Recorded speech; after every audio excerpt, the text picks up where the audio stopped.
皆さんごきげんよう、上川薫です。今回取り上げる話題は日本の政治、高校無償化についての私の考えをお話しします。また、このチャンネルでは日本の政治についての話がちょっと動画として数が少ないので、余談として私の参議院選挙に向けての今の状況についてお伝えしようと思います。まず、高校無償化についてのお話をするとともに、政局との絡みもお話ししておきましょう。現在自民党は少数与党であり、野党のいずれかの党と協力関係を結ぶことによって予算や法案を通す必要があります。この状況下で自民党は高校無償化といったものを打ち出している日本維新の会と基礎控除額などを大幅に引き上げるいわゆる103万円の壁解消問題に取り組んでいる国民民主党との協議といったものを行ってきました。国民民主党の求める所得制限のない基礎控除額の大幅な引き上げはそれに伴って大きな税収の減少も見込まれることから自民党はかなり根強く抵抗してきました。一方で日本維新の会の掲げる高校無償化は数千億円といった単位で予算を修正すればなんとか対応できることから話は結構トントン拍子に進んだようで、今回自民党、公明党、日本維新の会この3党の合意によって高校無償化が実施される方向へと話が進みました。これに伴って予算の成立なども見込める状況となり、自民党は国民民主党との協議が破談状態へと進んでいます。それでは話の前提として高校無償化どのようなものか記事を見ておきましょう。高校無償化とは、公立は授業料相当額、私立は一定額を支給、新年度から所得制限撤廃。高校無償化とは何か？答え、高校生のいる世帯に対し、公立の場合は授業料相当額、私立の場合は一定額を支給して授業料負担を軽減する制度で、授業料全額が支給で賄えれば実質的に無償化となる。民主党政権だった2010年に就学支援金制度が創設され、高校のほか高等専門学校、高専の1から3年や職業能力育成のための専修学校高等課程、特別支援学校高等部など高校相当の学校も対象となっている。現行法では高校生のいる年収910万円未満の世帯に公立私立問わず年11万8800円が助成され、私立に通う低所得世帯には支援金が上乗せされている。東京都や大阪府などでは独自に支援金をさらに上乗せしている。高校無償化のイメージはこちら。私立の高校授業料の全国平均額45万7000円に対して就学支援金の支給上限額を合わせていくことによって実質的な無料化を実現しようという制度です。ただし、私立の方は支給額といったものが入ってくることを前提としてもう一段値上げをするといったことが当然考えられるわけで、実質的には無料化が本当になされるわけではありません。次の制度に対する質問。自民党、公明党両党と日本維新の会の合意内容が実現すると制度はどう変わるのか。2025年度は11万8800円の支給に対する所得制限が撤廃され、326万人の高校生全員が対象となる。26年度からは、私立高校生向けの上乗せについても所得制限が撤廃され、私立校授業料の全国平均額にあたる最大45万7000円を助成することになる。上乗せ支給の対象者は、高校生全体の約4割となる約130万人に上る見通しだ。次の質問。追加で必要となる財源は、25年度は1000億円程度が必要で、政府与党は基金など一時的な財源を活用する方針だ。26年度以降は年4000億円程度が必要となる。次の質問。課題は、私立高校生向けの支援が拡充されることで、公立校離れの加速や、私立校の授業料の便乗値上げを懸念する声がある。子育て世帯の負担軽減に効果がある一方、高所得世帯も支援対象とすることへの疑問や、どこまで教育の質の向上につながるかが不透明だといった指摘もある。まず、政局の面で言えば、自民党が日本維新の会とくっつくことによって国民民主の掲げている基礎控除額の大幅な引き上げに関しては脇に追いやられてしまったわけで、これは非常に残念なことだと思っています。自民党は103万円の壁問題が大きく注目されたことから条件付きで引き上げは行うとはしているものの、所得制限額が結構厳しめにつけられたことにより、減税効果はほとんどないものとなってしまいました。私は自民党の出してきている控除額の引き上げは、新しく壁をいくつも作り、税制制度をかなり複雑化させるだけで、かえって国民の不信感を煽るようなことをしていると思っています。一方で、日本維新の会が進めてきた高校無償化、これにも問題があります。まず第一に私の考えを最初に述べておきますが、国公立の高校や大学の授業料無料化や教育の充実にはお金をかけるべきだと思っています。私立については私立はそれぞれの学校が経営努力を行って頑張ってくださいねというような態度で私は良いと思っています。というのも少子化の進行に伴って子どもの数が減り続けているというのは現実問題としてあります。大学であればもはや募集人員と子供たちの数を比べた場合においては、みんながみんな大学に入ってもまだ定員割れする学校が出るぐらいの勢いで子供の数が少ないです。そしてそれはさらにこれからも悪化していくこととなります。このような時に公立校と私立校どちらについても共に助成金を出してどこでも選んでいいですよという形にする、そんなお金の使い方をしていては都会と地方における教育格差がかなり開いてしまうだろうと私は見ています。都会の人たちにしてみれば私立と公立どっちも授業料に対する助成がついて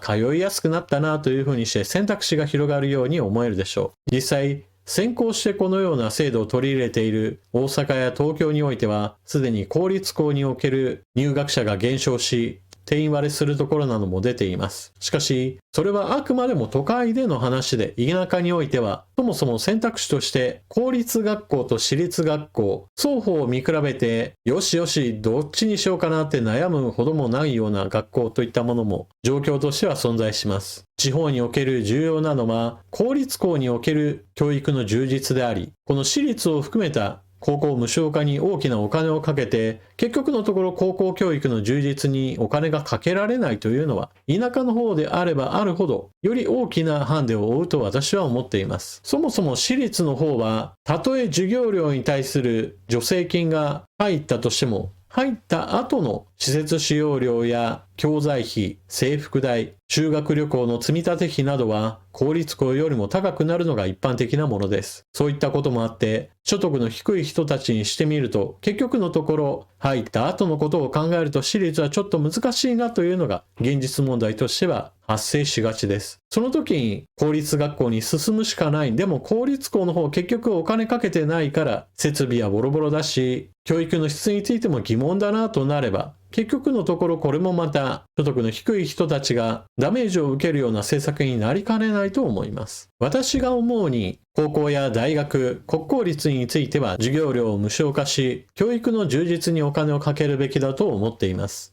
特に工業、商業、農業、高専といった職業へと直結するような学校については、より教育を充実させることが重要でしょう。特に何の専門性もないような学科といったものは、未来に対する選択肢が複数あるというような面でポジティブに考えることもできますが、同時に何の専門家でもないといったような状況がかえって未来においてはあまり企業としては好ましい人材ではない可能性が出ています。というのも生成 AI の発達といったものをある程度想定した場合においてはオフィスワーカーの数といったものは将来的にはどんどんと必要数が減ってくる可能性が増しています。特に繰り返しといったような業務については今よりももっと効率的に AI は仕事をできるし24時間365日全く休みなく働き続けるといったことも将来的には視野に入ってきます。今のところ生成 AI に比べてロボットの発達は遅れていますからより現場に出て人間が働く仕事の方が確実に仕事は存在します。むしろ机に